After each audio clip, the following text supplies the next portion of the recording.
Okay, so are you someone who wishes they could just sleep better?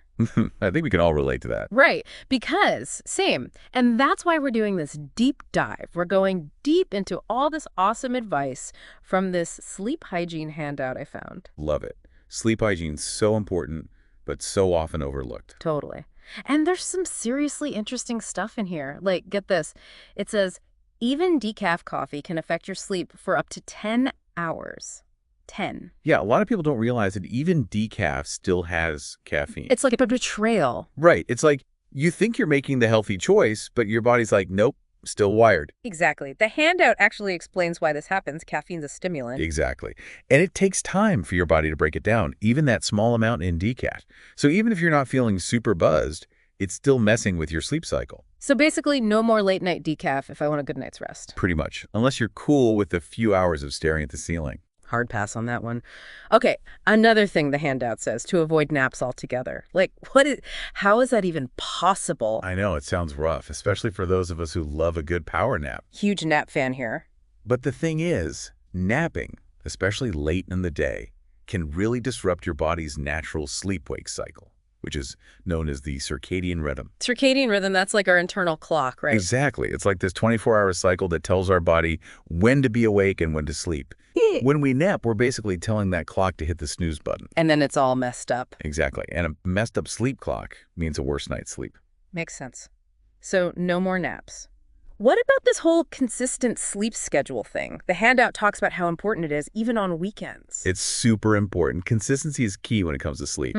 Like our bodies crave routine. For sure. It's the same with sleep. When we stick to a consistent sleep schedule, even on weekends, we're basically training our internal clock, that circadian rhythm, to know when it's time to sleep and when it's time to be awake. So like setting a bedtime even on Saturday night? Exactly. It might sound boring, but trust me, your body will thank you. A consistent sleep schedule can lead to deeper, more restful sleep, and who doesn't want that? Okay, I'm convinced. What about our sleep environment? What does the handout say about that? It mentions temperature, light, and noise, which are all super important. Right, like I know if it's too hot, I can't sleep. Totally. A cool, dark, and quiet room, that's like the holy grail of sleep environments. So like blackout curtains, maybe a white noise machine? Absolutely. It's all about minimizing distractions and signaling to your brain that it's time to wind down. Got it. So how about this? The handout says if you can't fall asleep after 20 minutes, you should get out of bed. Yeah, that one always throws people off. Because it seems so counterintuitive. It does, right. Oh. But it actually makes a lot of sense.